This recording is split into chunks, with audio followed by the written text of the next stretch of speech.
Buckle up, because today's WNBA news is seriously wild. Imagine making a comment so bad, it's now being labeled as one of the worst quotes in sports history.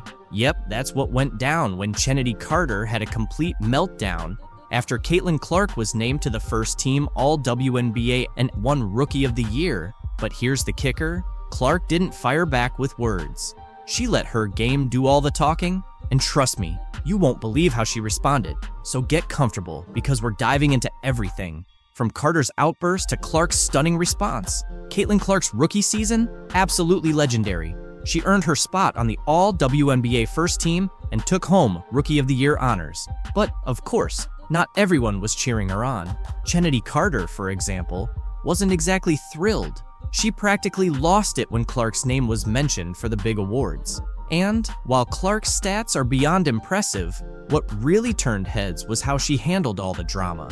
Instead of getting dragged into the chaos, she responded with so much grace and humor that you'd think she was prepping for late-night TV, not just WNBA greatness. Let's break down what made Clark's rookie season so spectacular.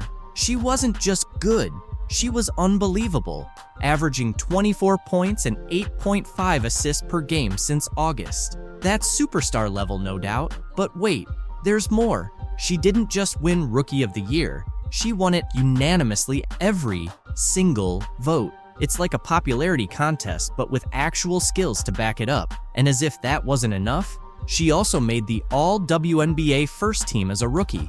That almost never happens. Talk about making an entrance. Clark didn't just put up big numbers, she completely turned things around for the Indiana Fever.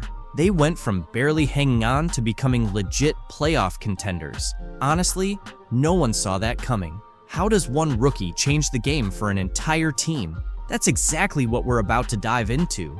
And trust me, this story's just heating up. Not everyone's thrilled about Clark's rapid rise to stardom. One player's reaction to her success? Let's just say it wasn't what anyone expected. You'd think Clark's harshest critics might be her own teammates, right? After all, locker rooms are full of competition. Wrong.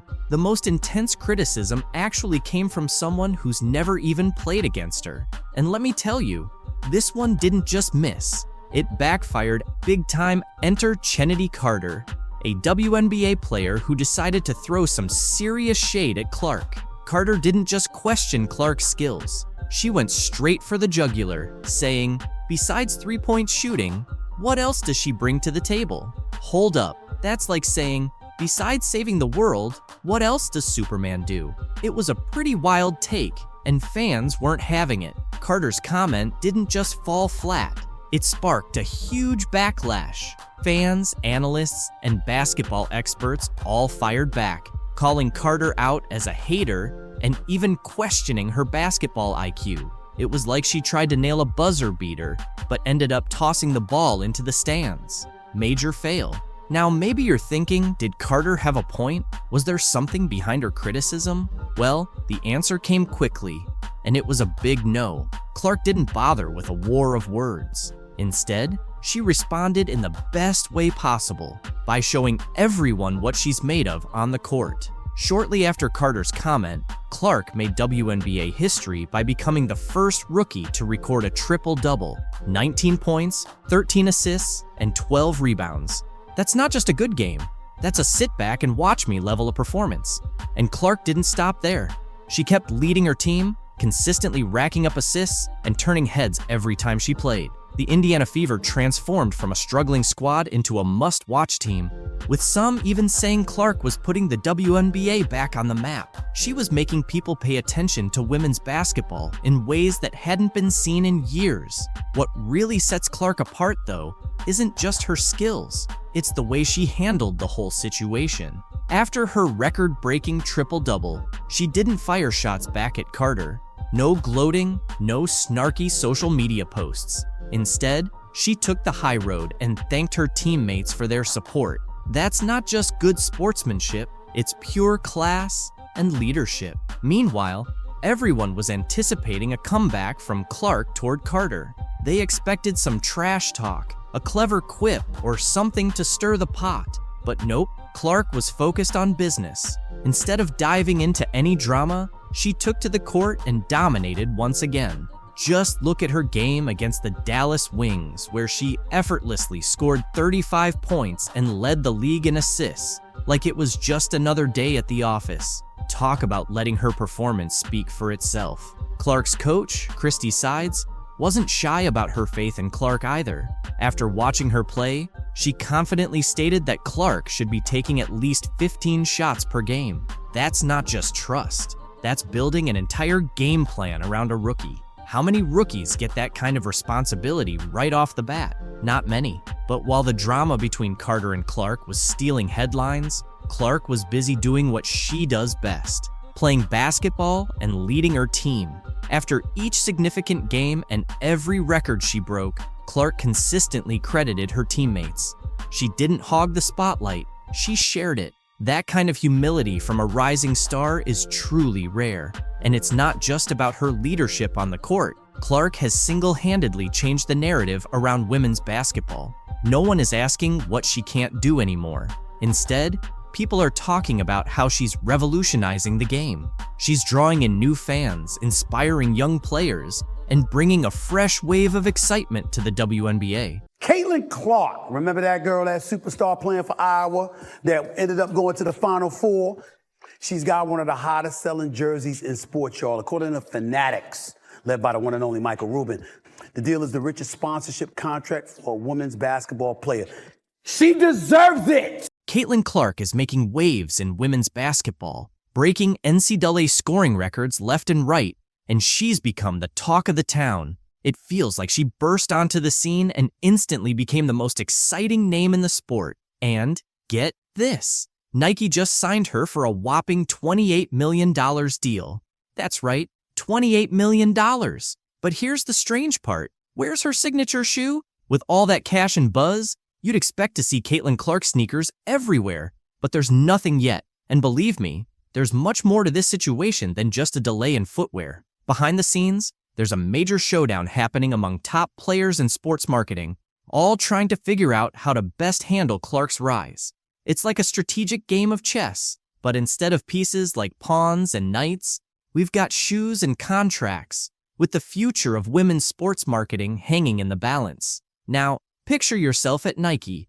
You've got the most promising rookie in years, yet you're hesitating to fully support her. Why? Because there's an MVP in the league who still hasn't received her own signature shoe. How do you navigate this without stepping on anyone's toes? It's like Nike is caught in a high-stakes basketball chess match. Clark now has an 8-year, $28 million deal with Nike that will include her own signature shoe.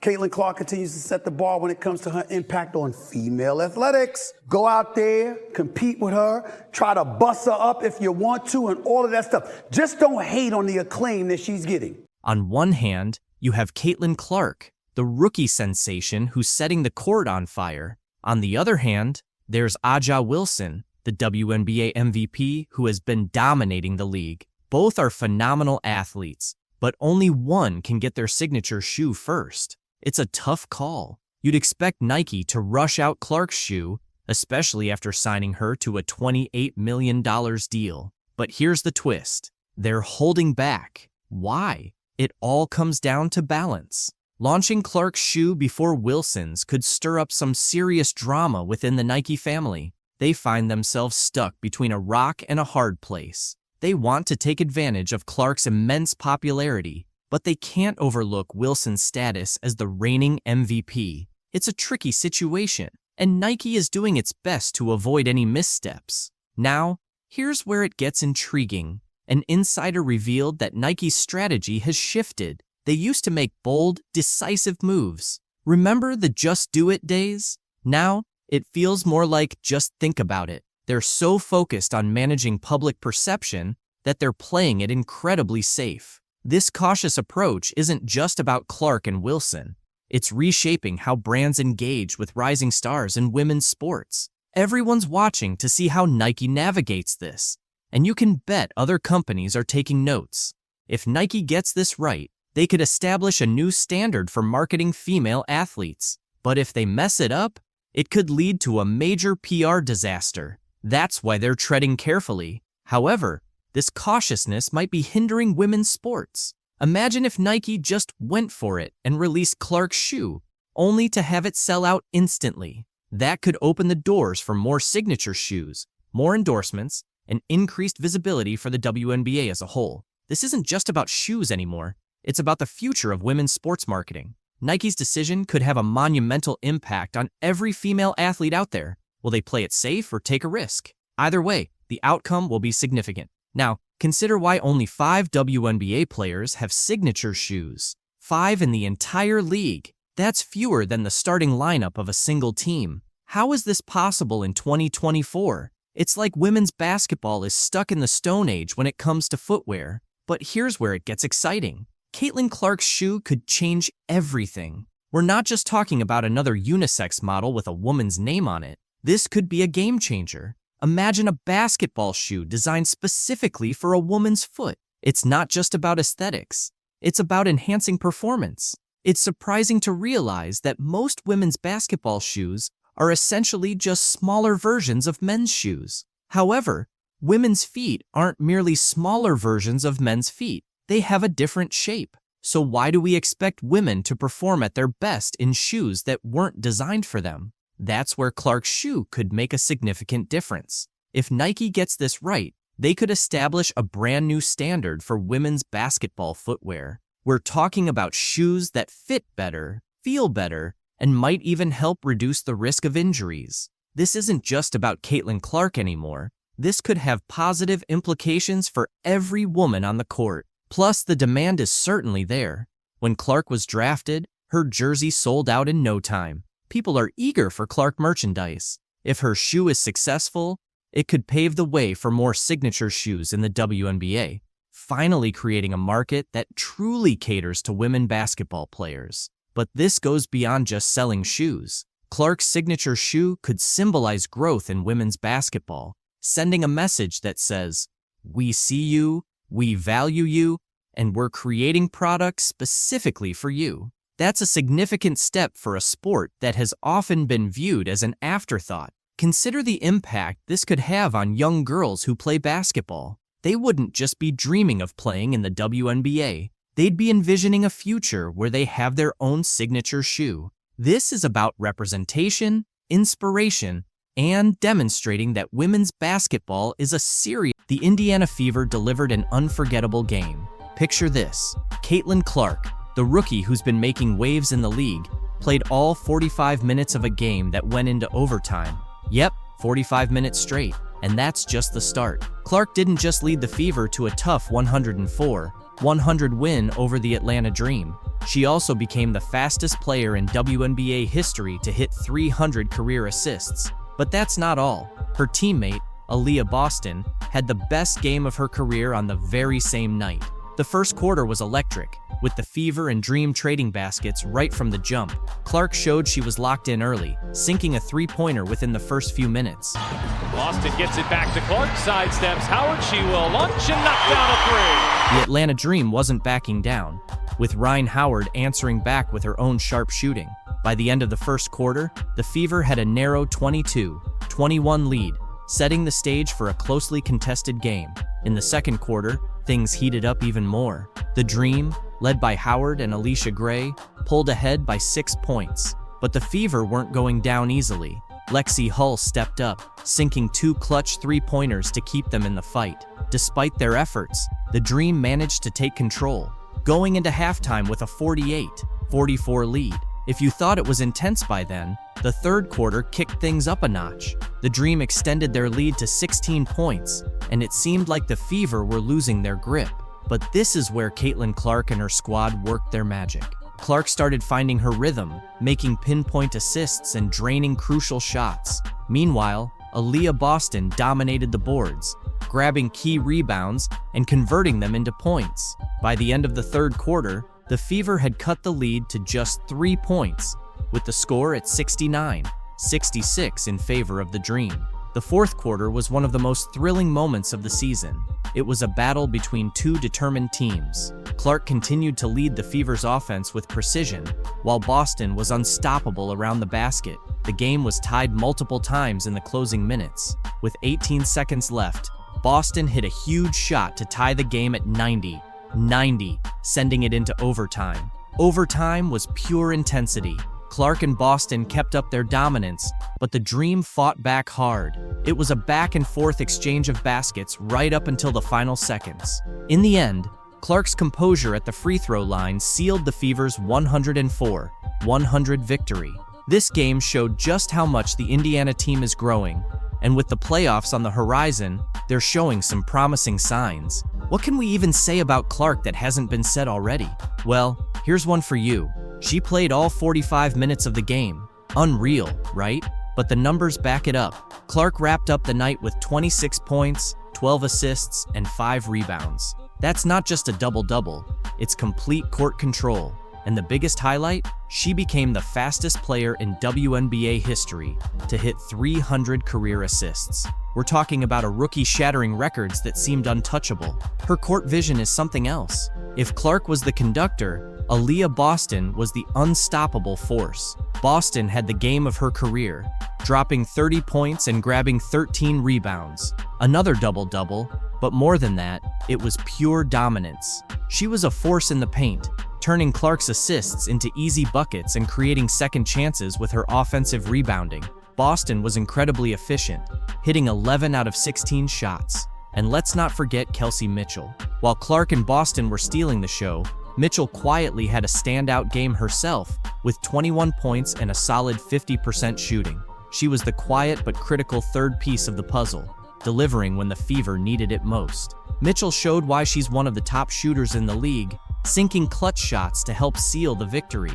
The trio of Clark running the show, Boston owning the paint, and Mitchell hitting from the outside is a combination that could take the Fever deep into the playoffs. And speaking of playoffs, with performances like this, the Fever are proving they're not just here to make up the numbers, they're here to compete for a title. A key moment in the game came in the third quarter when the Dream opened up a 16-point lead.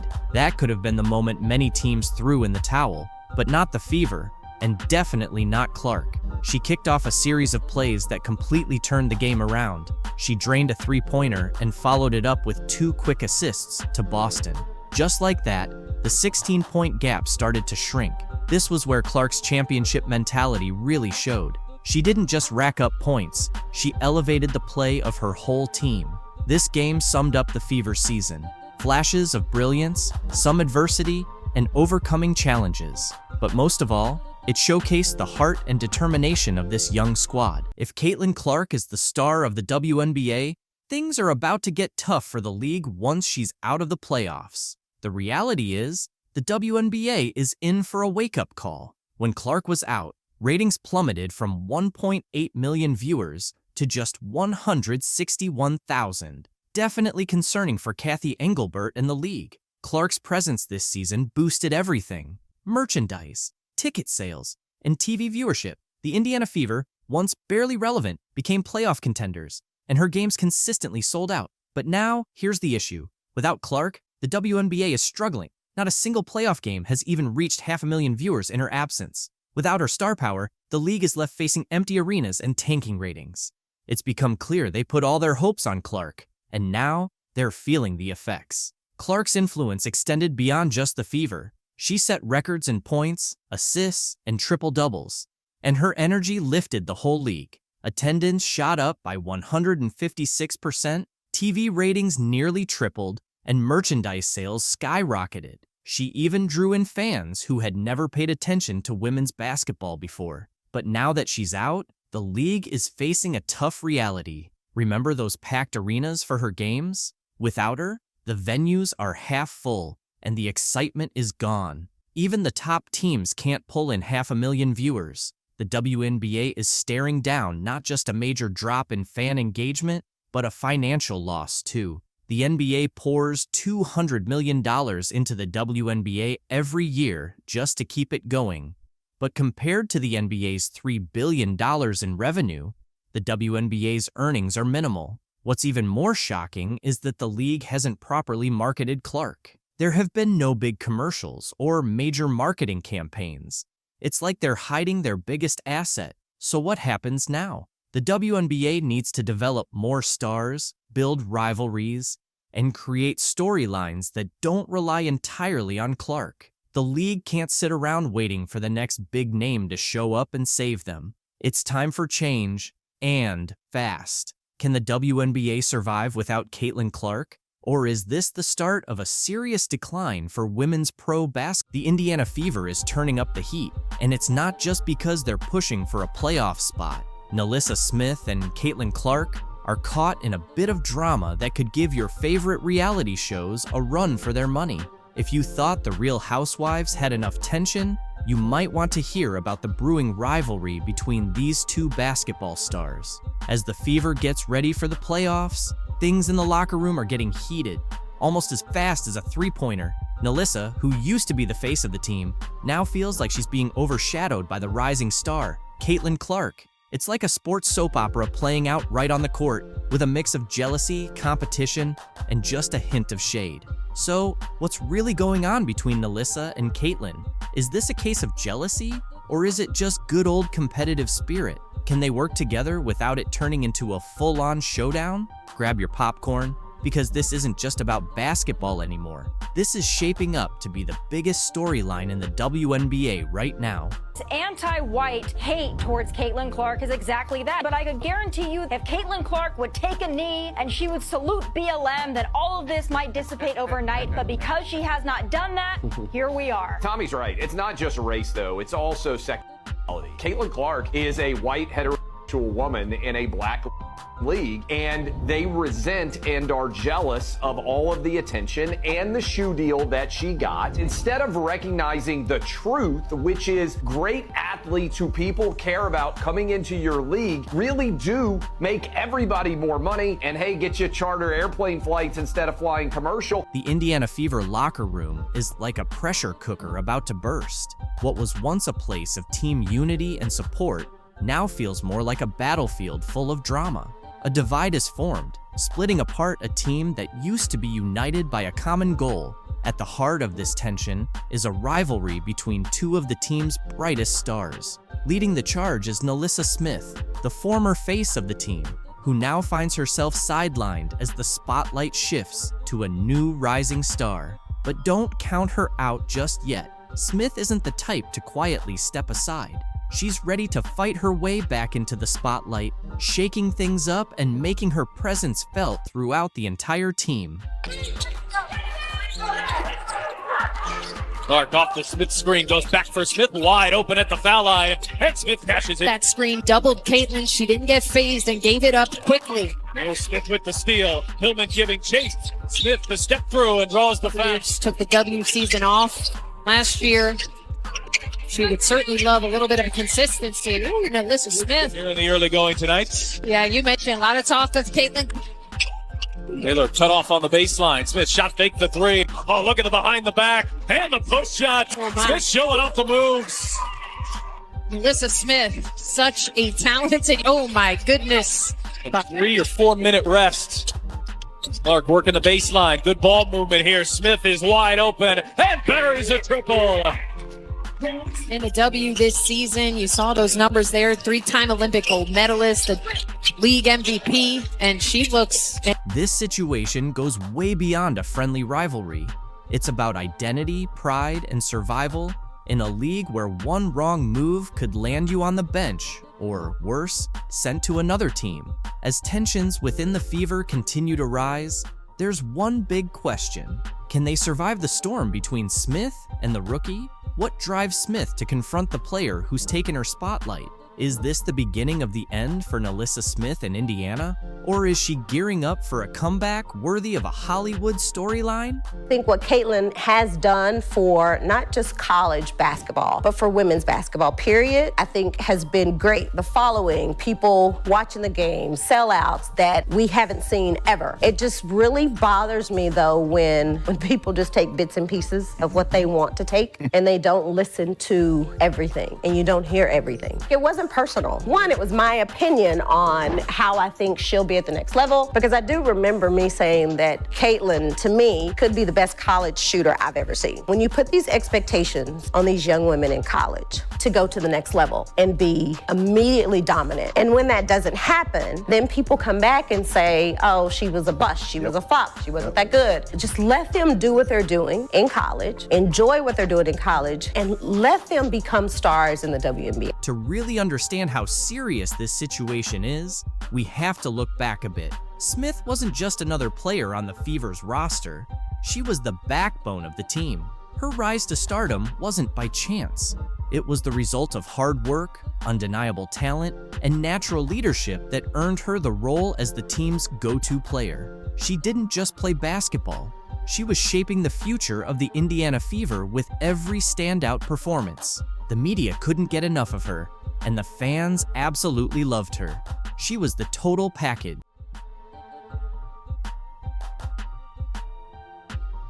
Caitlin Clark has some big news that's sure to create a stir in the WNBA. But let's face it, are we really surprised? Many fans have been watching just to see her take charge in the league this season.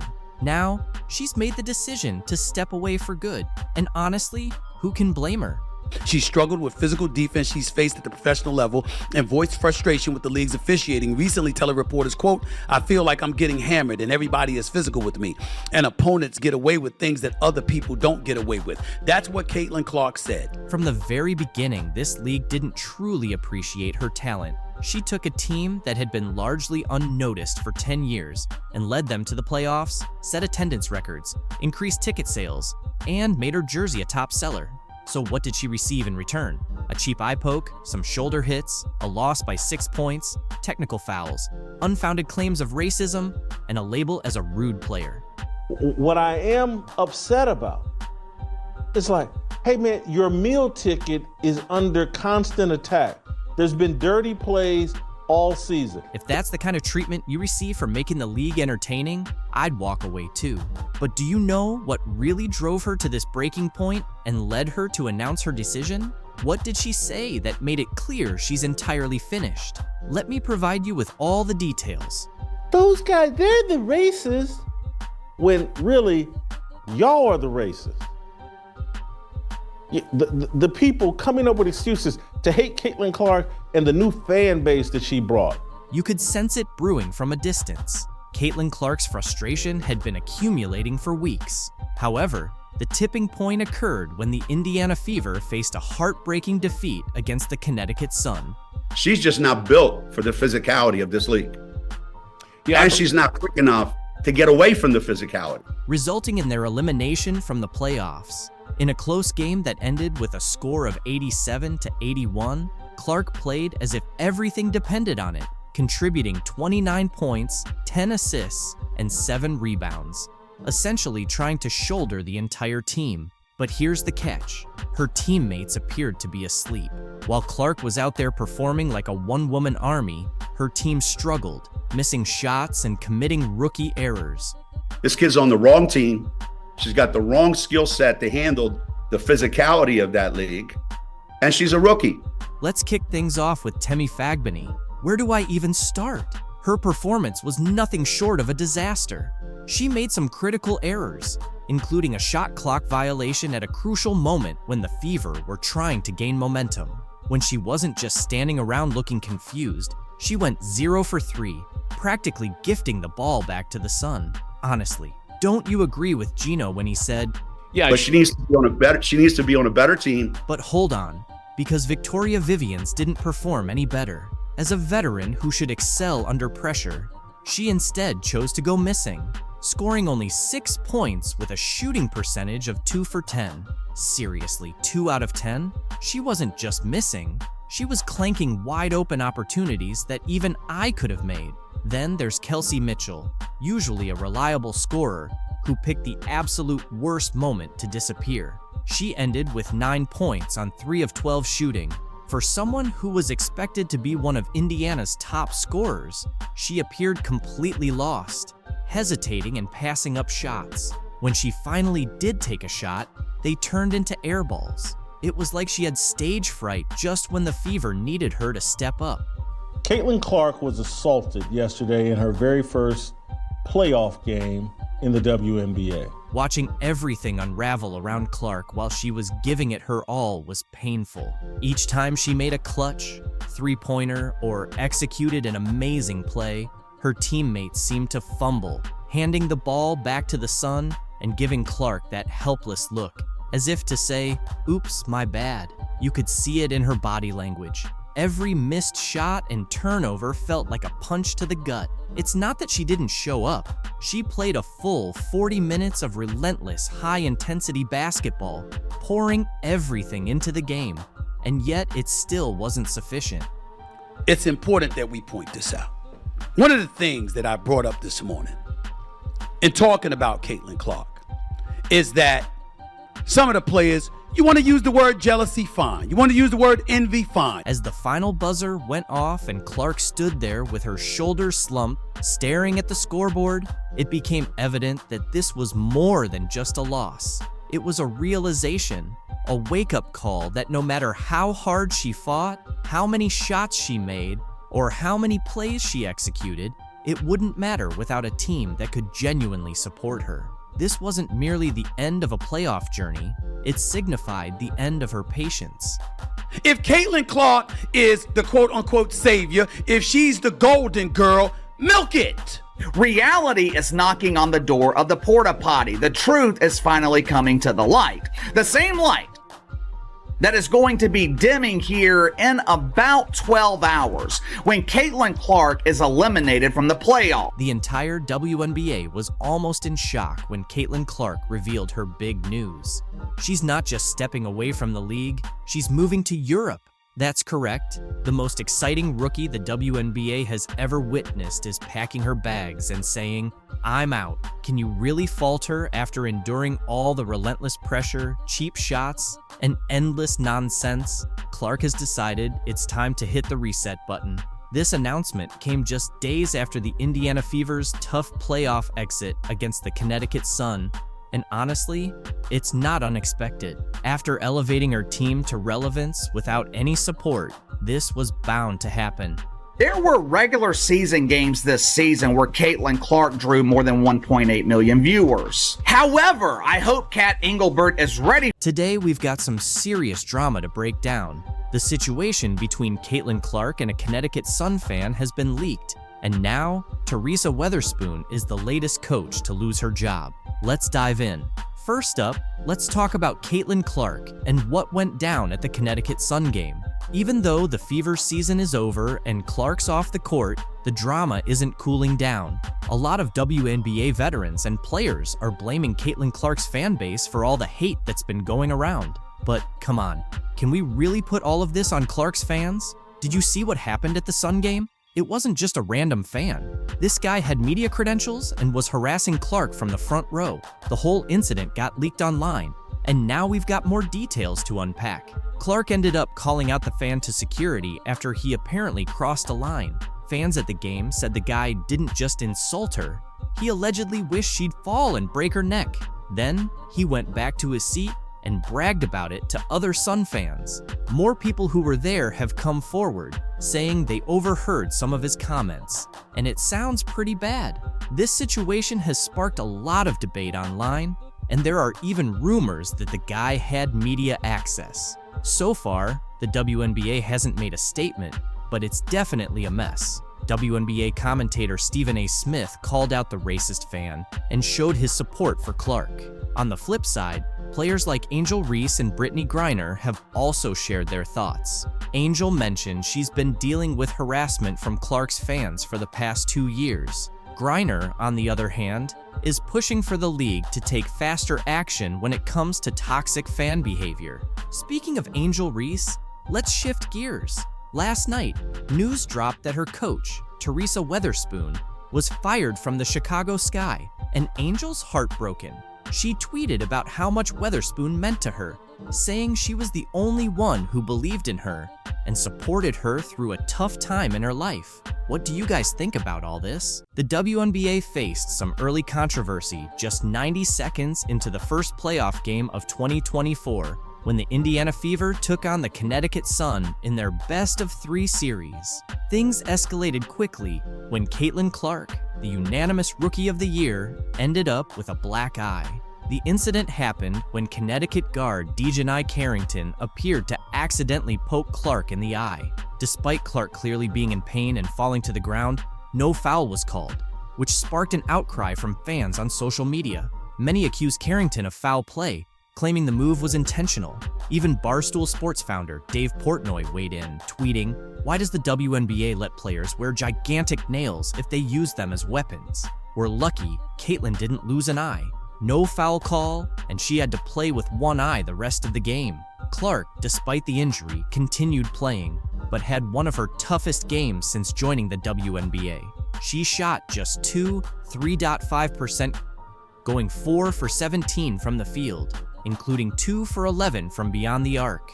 The Fever, unable to rally behind their star, suffered a tough 93-69 loss to Connecticut, putting them on the verge of elimination.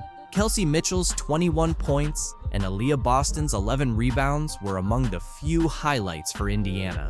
On the other side, Connecticut was led by Marina Mabrey's 27 points and Alyssa Thomas's 15th career triple-double as they controlled the game from start to finish. Despite the rough game, Clark didn't blame her eye injury for the performance. After briefly sitting on the bench following the poke, she decided to push through the pain and played 36 minutes, contributing 8 assists. However, her shooting struggles were hard to ignore. In the post-game press conference, Clark refused to place blame on Carrington, taking full responsibility for the missed shots and acknowledging her difficult game. Her determination to keep playing says a lot about her resilience, but fans are still left wondering if the eye injury played a bigger role in her off night. It remains to be seen if Clark and the Fever can bounce back and avoid an early playoff exit. What's happening in the WNBA right now is absolutely wild. Sophie Cunningham, who plays with Diana Taurasi on the Phoenix Mercury, recently made some eye-popping comments about Caitlin Clark that are leaving people stunned. And believe it or not, that's just scratching the surface. Caitlin Clark isn't just putting up numbers on the court, she's changing the game itself. She's been smashing records, pulling off impossible plays, and shaking up the Indiana Fever in ways no one saw coming. And get this, some of the seasoned veterans are starting to feel a bit envious. Yep, the rookie is making waves so big that it's ruffling the feathers of some long-standing stars. But hold on, let's take a closer look at what Cunningham said that's got everyone buzzing. In a recent interview, she dropped some serious thoughts on Caitlin Clark. But I think they've done a great job in the league as well. I think the physicality and all that they're going to get used to, but I think especially Caitlin Clark, she's been killing it. And I'm a huge fan, and I never say that, but I think it's fun what she's doing. Can you believe what this means? A veteran player who shares the court with the iconic Diana Taurasi is giving major props to a rookie. That's not something you see every day in the WNBA. But Sophie didn't stop there. She had more to say. When it comes to viewership, man, I think a lot of people have a lot to learn about our league, but I think that's a really fun thing. And if you have really anything negative to say about all the viewership and everything that this rookie class is doing, I just think that you're not capitalizing on it and you might be a little jealous. So Sophie just dropped a truth bomb on anyone throwing shade at Caitlin Clark's success and the other rookies in the league. She's basically saying that if you're not on board with how the WNBA is growing, then the issue might be with you. But why is Sophie, an established player, going all out to defend Clark and the rookies? Simple. It's all about the impact. Clark isn't just playing great basketball. She's completely changing how people view the WNBA. Since she stepped into the league, viewership has exploded. Games that used to have empty seats are now packed. People aren't just watching Indiana Fever games, they're buying tickets, jerseys, and buzzing about the WNBA on social media like never before. And here's the kicker. Clark is pulling all this off as a rookie. She didn't need years to adjust or build a fan base. She came in and started dominating right away. That's why Sophie and other savvy players are seeing that Clark's success is tied to the success of the league itself. In just the last 5 games, Clark's been on fire, averaging 22.6 points, 8.4 assists, and 4.8 rebounds. But that's not all. She's shooting 48.1% from the field and an impressive 44.4% from beyond the arc. These aren't just good numbers for a rookie, they're elite. even for seasoned pros. And what's most incredible is that she's not just stacking up stats for herself, she's lifting the entire team. With Clark on the court, the Fever have gone from barely scraping by to becoming serious title contenders. Oh, and that record for most points generated in a WNBA season? Clark is on track to break it. She's already ranked among the top 3 rookies of all time for total points, and the season's not even over. But it's not just about scoring. Clark is redefining what it means to be a point guard in this league.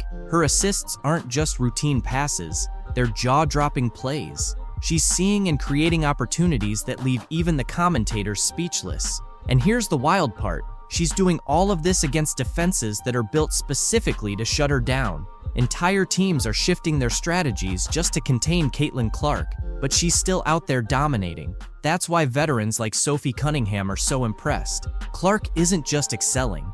She's changing the entire game. She's pushing teams and players to evolve. And in doing so, she's raising the level of competition across the WNBA. Let's dive into something Cunningham brought up that's been stirring the pot in the league: the jealousy and criticism aimed at Caitlin Clark. Sounds crazy, right? A rookie making such a huge impact that it's got veterans feeling envious. But that's exactly what's happening. Some players, and even some fans, are complaining about all the attention Clark's getting, saying it's overhyped or that she's stealing the spotlight from more experienced players. But let's be real, this is just plain jealousy. As Sophie Cunningham wisely pointed out, those who are grumbling about the attention Clark is bringing to the league are missing out on the bigger picture and maybe feeling a bit envious. She's absolutely right. Clark's success doesn't take away from any other player's value. In fact, the more attention the WNBA gets, the better it is for everyone. More fans mean more revenue, which can lead to higher salaries, better conditions, and more opportunities for all players. Clark is literally expanding the league's market. She's attracting new fans, people who might never have watched a WNBA game before. And once they're hooked, they're not just watching Clark, they're getting introduced to all the incredible talent the league has to offer. That's why smart players like Cunningham are embracing the Caitlin Clark phenomenon. They understand that when one player shines, it benefits the whole league. Clark's success is lifting the WNBA to new heights, and that's good for everyone. The Indiana Fever just made a huge move that could shake things up for Caitlin Clark and her championship dreams. Kelly Krauskopf, the mastermind behind their 2012 title, is back as president. If you're a Fever fan or someone who's been following Caitlin Clark, this is the moment you've been waiting for. But the big question is, can Krauskopf build a winning team around Clark like she did with Tamika Catchings? Background in terms of growing up in the organization and understanding everything, the nuances around it, and certainly gives us great perspective. Krauskopf has a reputation for building championship teams, but the pressure's on now. The Fever are leading the league in attendance, with Clark drawing in record-breaking crowds. The big question is, can Krauskopf turn that energy into wins on the court? Will she make bold trades, shake up the coaching staff, or bring in fresh talent to help Clark chase her first championship ring? One thing's for sure, the Fever's future is about to get a lot more interesting, and fans won't want to miss a moment. Since Krauskopf was last in charge, the team's had better days, especially in the seasons leading up to 2024. It's been a bit of a roller coaster, and now the stakes are higher than ever. The challenge? Build a winning squad around the electrifying Caitlin Clark. Clark isn't just another rookie. She's been a sensation, lighting up the court and practically selling out arenas by herself. With an average of over 137,000 fans at home games, the Fever now lead the league in attendance. It's the hottest ticket in town. But now that Krauskopf is stepping back into the spotlight, all eyes are on her to do more than just ride this wave of popularity. Recently, she was the Indiana Fever's president as well as GM for nearly 2 decades. I think a lot of the opportunities that I've been given, To turn all the excitement into real success on the court, fans are pumped. But they're also craving more than just hype.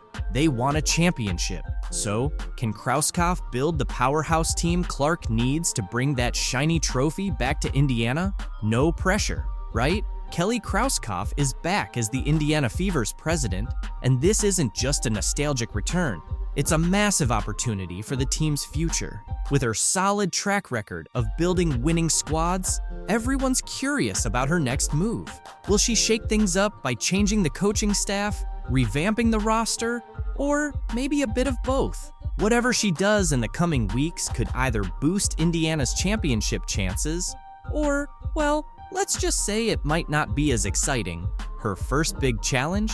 Figuring out what to do about head coach Christy Sides. Sure, Sides got the team back to the playoffs, which is a win, but let's be real, the defense struggled, ranking near the bottom of the league. That's not exactly championship material.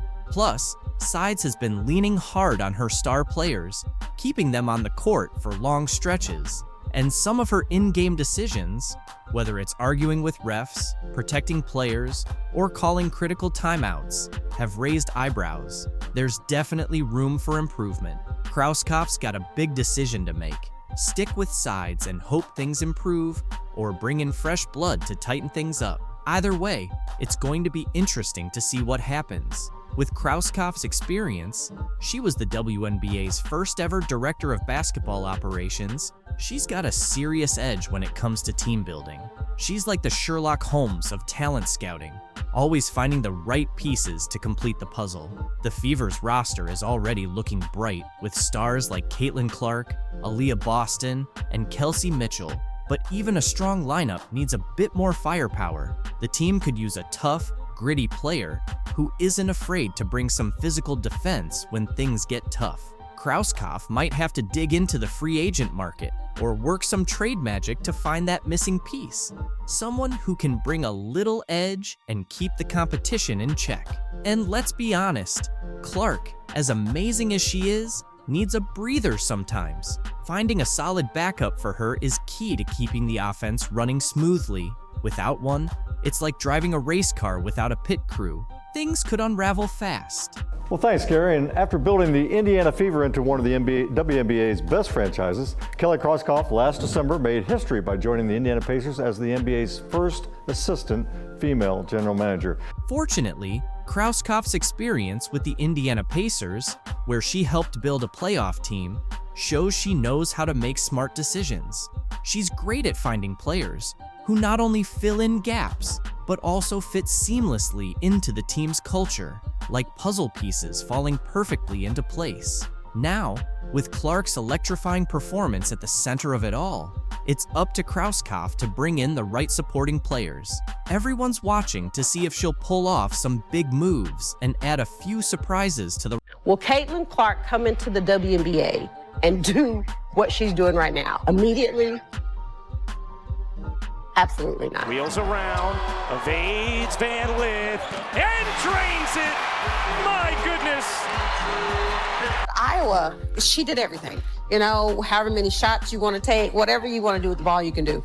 It's just a different ball game. If you've been watching Caitlin Clark in the WNBA, you'll notice she's still hitting all those incredible shots she made back at Iowa, wowing fans and packing arenas like never before. It's almost like Cheryl Swoops never saw her play, because as great as Clark is at shooting, the real magic happens when she passes the ball. You have some players like an Aaliyah Boston, and NaLyssa Smith, a Kelsey Mitchell, like they gotta have a rock. Take a look at the list of players she just mentioned, then check out Caitlin Clark's assist numbers and tell me those players aren't getting the ball. Oh, and by the way, Clark just broke the record for most assists in a season. Not just a rookie record, but the overall WNBA record. On top of that, Kelsey Mitchell is hitting career highs across the board. It wasn't just Swoops. Other WNBA vets also thought Clark was in for a tough reality check. Reality is coming. You look superhuman playing against 18-year-olds, but you're going to come with some grown women that have been playing professional basketball for a long time. The only real issue earlier this season was the cheap shots other players were taking at Caitlin Clark. Sure, some rookie welcome to the league moments are expected, but things like Carter's hip check could have seriously injured her. Neck, back, twisted ankle, you name it. Plays like that need to stop for the good of the game and the league's future. Since the players came back from the Olympic break, Clark has led the Fever to their first postseason, ending the longest playoff drought in WNBA history. If we look at the last 12 games, Clark and her talented teammates have gone 8-4, securing the 6th seed. One thing that stands out is how much better she shoots from the left wing, especially off the catch. It's her highest percentage shot, which makes sense since her arm motion aligns better on that side. And the crazy part is, most of these shots are on the move. She rarely has time to just stand still, receive a pass, and shoot. Clark is tough to guard because of her constant motion. She runs off double Ivan screens, snaps back to the ball off a pin down, and the defender makes the bold choice to go under the screen, which triggers a flare cut to the deep left wing.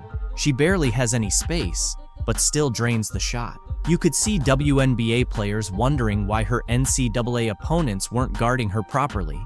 It was like Clark was showing off when she hit her personal best of 7 threes against Brittany Sykes' Mystics. It turns out, stopping Clark from getting her shots off to the left is harder than people think, even for seasoned WNBA vets. And against Diamond D Shields and the Chicago Sky, she hit 2 threes going left, with defenders right in her face. The Fever run some great plays to capitalize on her left side. For example, the cross screen leaves her defender under the screen, first mistake. Then, the handoff causes 2 defenders to get tangled up, and the final screen by Boston leaves Clark wide open to knock down a beautiful shot. When it comes to her passing, Clark is creating over 5 layups per game for her teammates, which is just wild. The biggest beneficiary is Aaliyah Boston.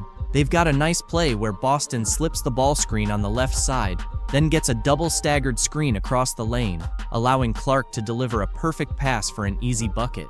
In a similar setup, Clark gets a ball screen at the top while Boston uses her body to shield the defender and finishes with a soft touch off the glass. Their bread and butter is the pick and roll. Since Clark draws both defenders, Boston often gets open shots right at the rim. Boston uses her size to spin around smaller defenders for easy layups, and when they reverse the ball screen on the left side, it's the same result. Boston's defender has to hedge because of Clark's shooting threat, but Clark's wraparound pass finds Boston perfectly. She even spins the ball just right so it lands in Boston's hands, allowing her to finish away from the defender. Just perfect execution. They've developed a killer 2-woman game at the top of the key, flattening the other 3 players along the baseline to give them room to operate. When the pick and roll is covered well, they transition smoothly into a get action, and Boston pulls off one of my favorite moves, the fake handoff. This sets up Clark for an assist and gave the Fever a crucial basket that helped them win in overtime. The chemistry between Clark and Mitchell has been fantastic. They connect so often on that classic dribble towards the corner backdoor cut play. Clark draws so much attention that Mitchell's defender tends to freeze, and with her speed and explosiveness, Mitchell easily beats her defender. Add Clark's vision and pinpoint passing to the mix, and you get a lot of frustrated coaches on the other side who, despite preparing for this, still get burned. Where they're especially dangerous is in transition.